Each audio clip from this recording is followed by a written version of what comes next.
This program is sponsored by Bet's Gold Coin. Join us for family-friendly dining. Hello folks, I'm Marshall Long, District 3 Supervisor for Mariposa County. Welcome to Mariposa County Update. Glad to have you with us today. Today we'll be discussing the agenda for the board meeting of the previous day, September 1st, 2015. Also going back and talking about the week before and the budget hearings that took place in regard to the budget for Mariposa County, and I have a special guest here that's going to talk to us about that. Remember, this is your show. This is about your county government. This is about you having access to your county government, find out what's going on within the county government so you can stay informed. The Mariposa County website is www.mariposacounty.org. My email is mlong@mariposacounty.org. You can also contact me at 966-3266, I believe. I hope I got that. 3222.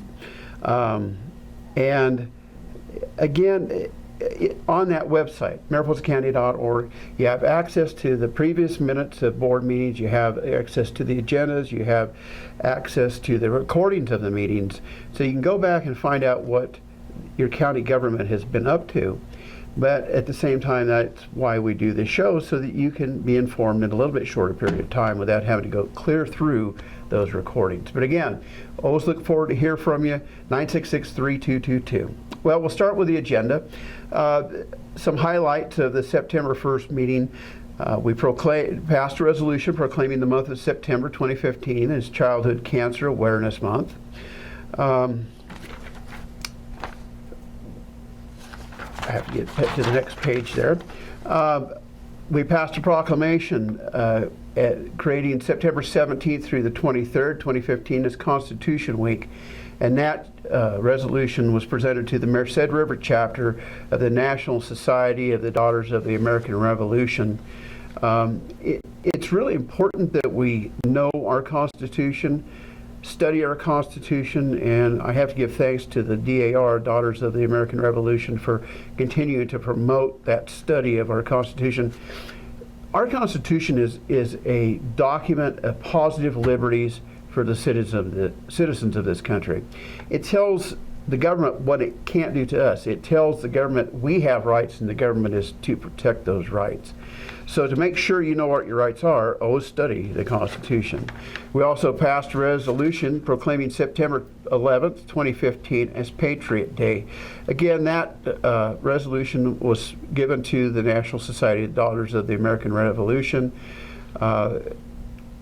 It is in remembrance of those who lost their lives, their families, their friends in the September 11th, the 9/11 attack on the Twin Towers and the Pentagon.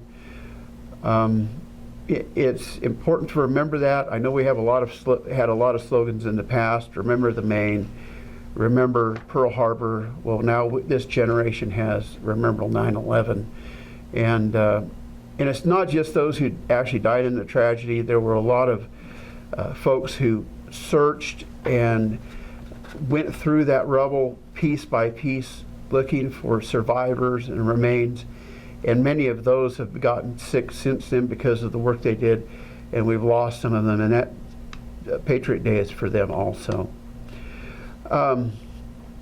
Under the regular agenda items, we approved plans and specifications for the West Whitlock Road reconstruction. That project's been delayed, but it's finally coming to fruition. Hopefully we're going to have all of the asphalt down before the end of December. So we're working rapidly on improving West Whitlock Road. In the afternoon, we received a presentation from Human Services, Social Services, Child Abuse Prevention presentation. There's a lot of good information that these folks provide and go out into the community to provide to folks so that we prevent child abuse. We also passed a resolution urging the state to provide new sustainable funding for state and local transportation infrastructure. One of the problems that is happening in California right now is because cars have become so fuel efficient, The gas taxes that we pay have been reduced because we're using less gallons of fuel, therefore we get less tax money for our roads improvement and maintenance. The county's taken a $900,000 hit just this fiscal year.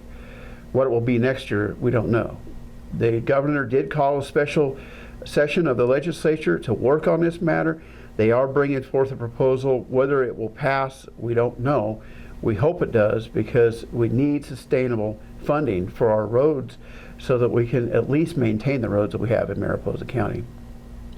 Well, going back another week before September 1st, we had budget hearings, and the budget is an ongoing process for Mariposa County. We either spending the funds, bringing the funds in, or planning for the funds for the next fiscal year.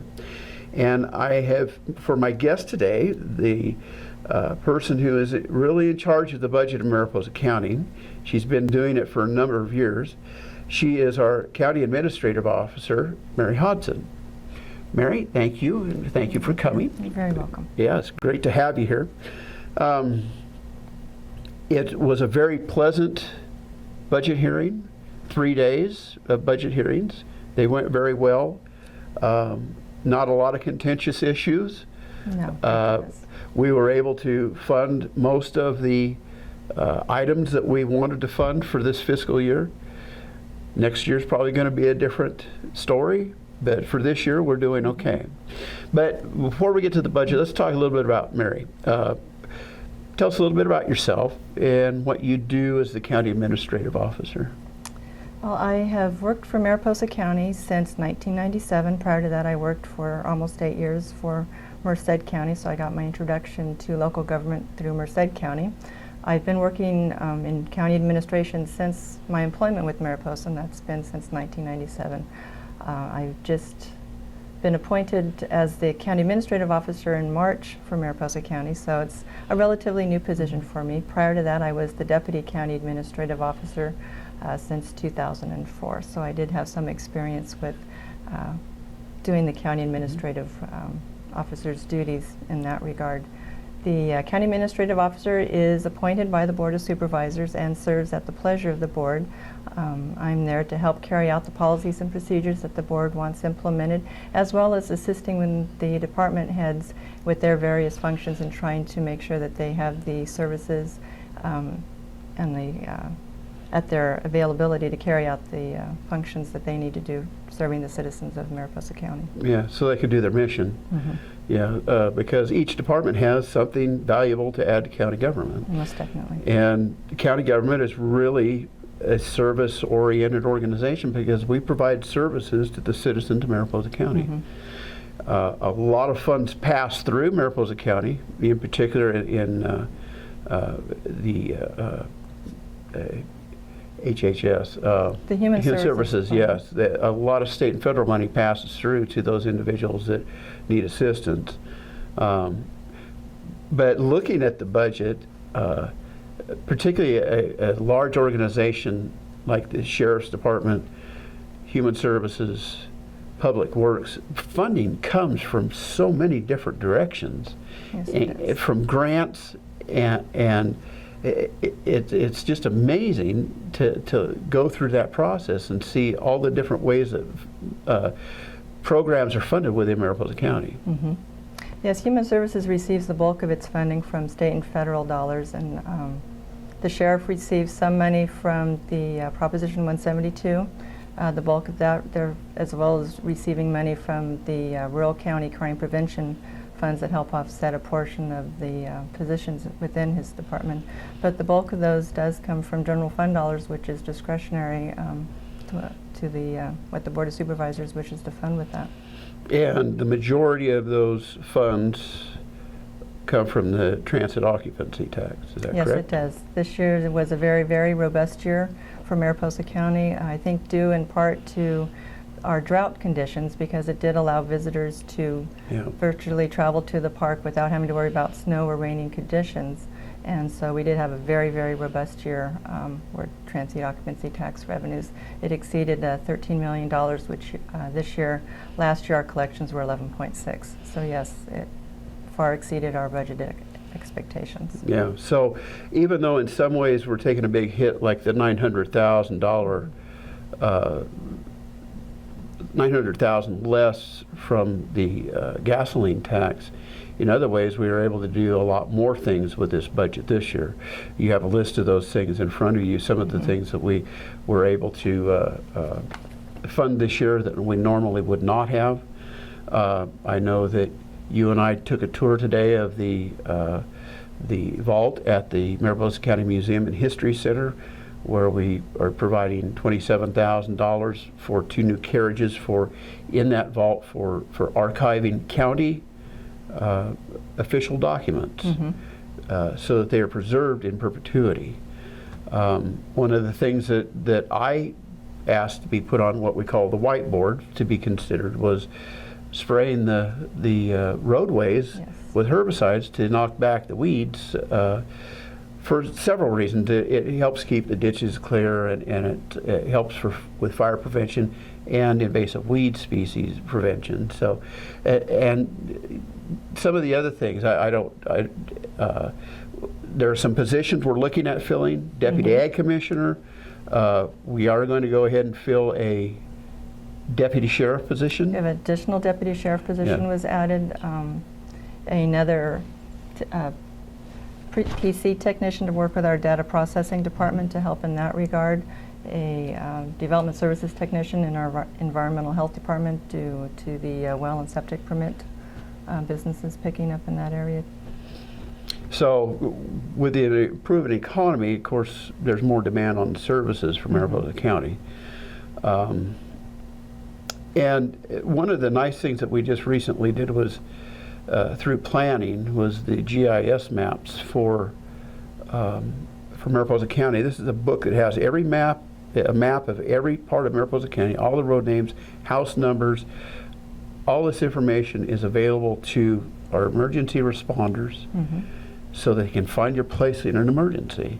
And that was funded through planning, and we just funded another position to help keep those maps updated. Yes, the maps were funded through the Disaster Recovery Initiative grant, that $8.5 million that is also tied to the Whitlock Road.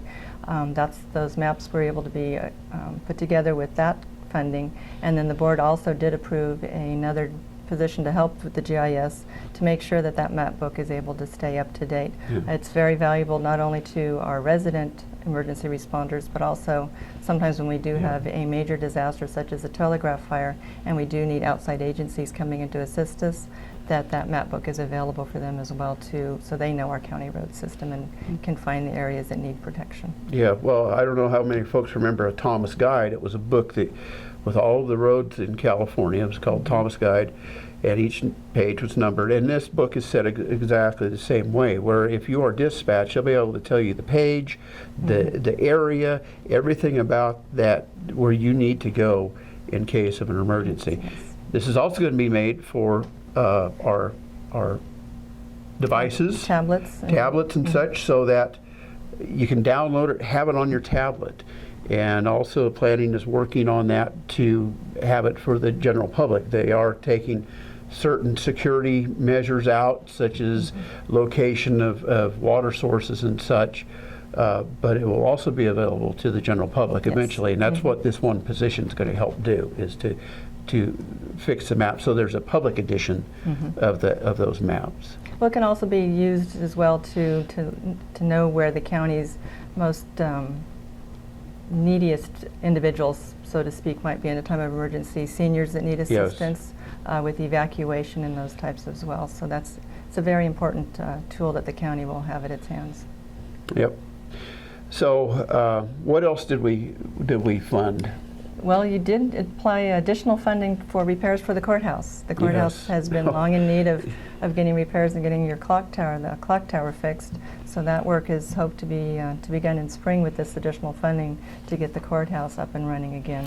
Now, that's not just the clock tower. That's going to be a new roof, structural work within the roof of the courthouse to help hold up the clock tower.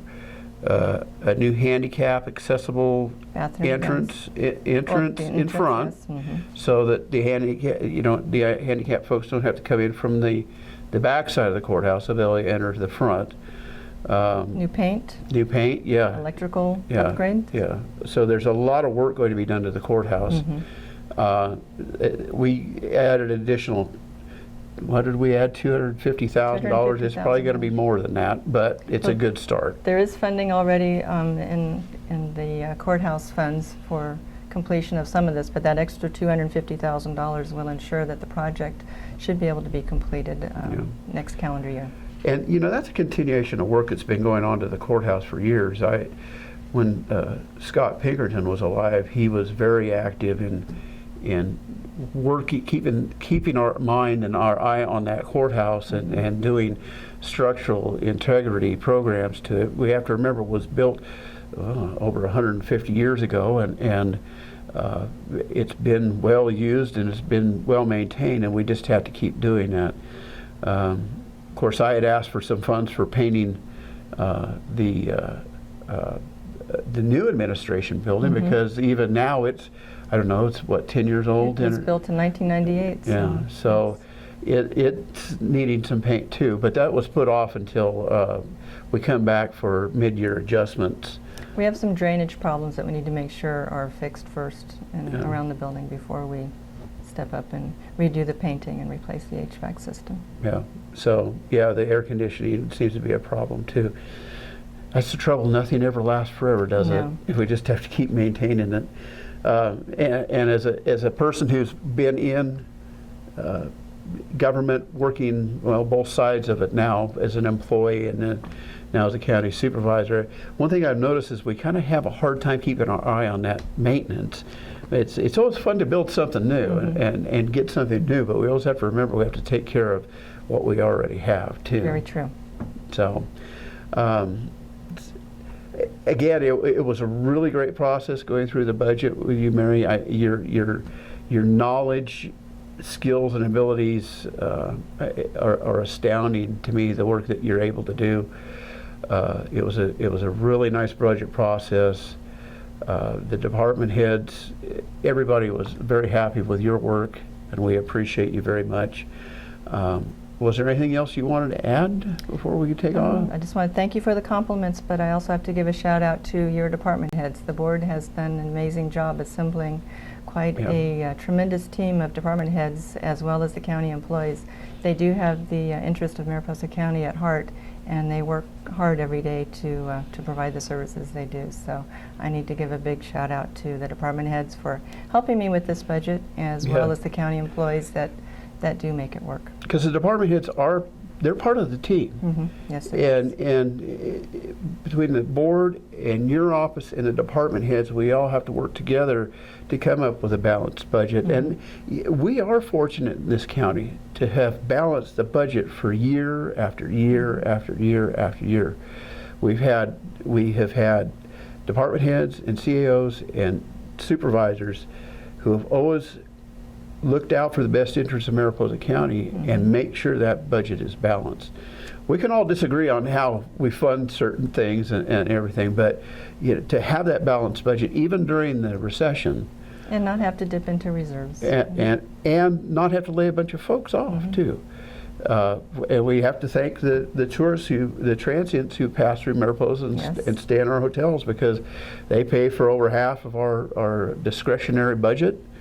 And we have to make sure that they have a pleasant experience when they come through, so that they'll keep coming back. Yes, we do, and that's why the services that our county employees do provide and make the town look as nice as it does, and keeping it maintained, as well as the streets, to allow that to happen. Yep.